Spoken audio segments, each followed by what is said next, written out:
Okay, folks, I was running across something and I wanted to teach you guys a little bit about what I learned here recently, and it's about O-rings.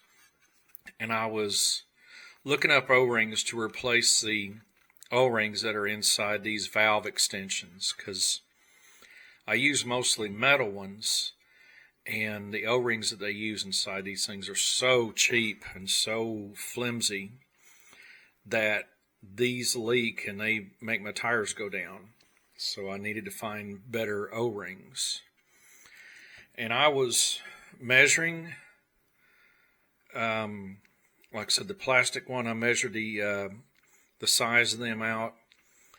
And then the metal ones, since I normally use them, I measured the size of my O-rings that was inside there. And I kind of correlated it with metric too. And I started going over stuff. And if you look up here on Bing Images, I put in O-ring charts. And what I wanted to do is get my sizes down proper. And this company right here, I can't think of the name of them right offhand, but they have 3 charts on here, and it lists, and I put them in these page protectors, and it starts off at 001, the smallest size, and then goes up to page 3 to 385. Now on the American Standard size, these go up in size a 32nd of an inch on outside diameter. So each size, I mean, if you have something that fits close and you want to go to the next one up, then you could take the number and just jump up on when you're ordering them. I like how I'm using these little page protectors to keep these all nice and clean. You see I got page 1, page 2, and I got a marked standard. And then I got page 3, and then I switched over and I put the metric sizes in here. Now it gives you the inside and outside diameters, and that's some of the biggest information parts that you need. And I guess this would be the metric numbers of it. But you can go online and get your print out these charts and put them in,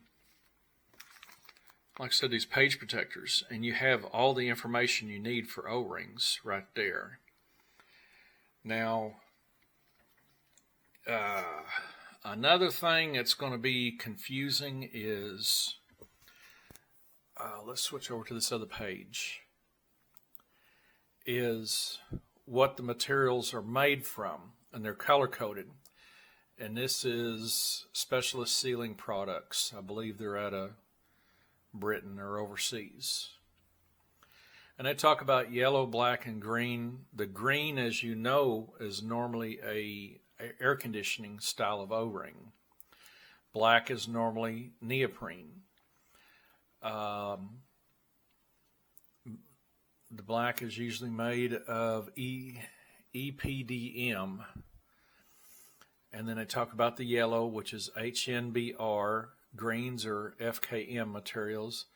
But then they go through this section and they talk about more.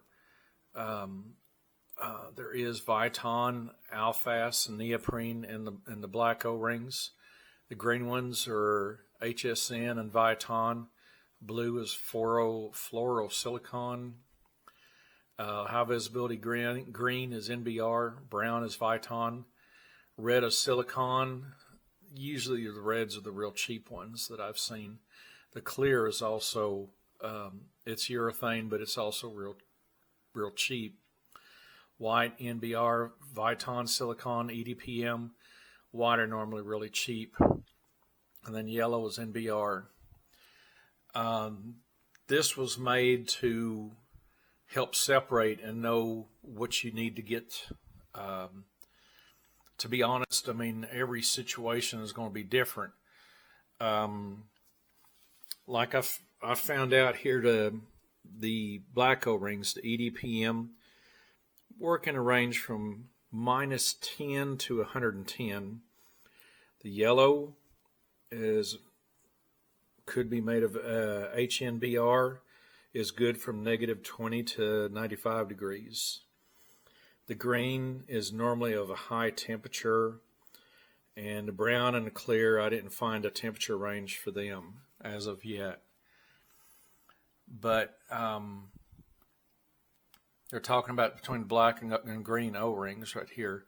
The green O-rings, like I said, are normally used in air conditioning systems, introduced with refrigerant up to 134A, so they're usually pretty good.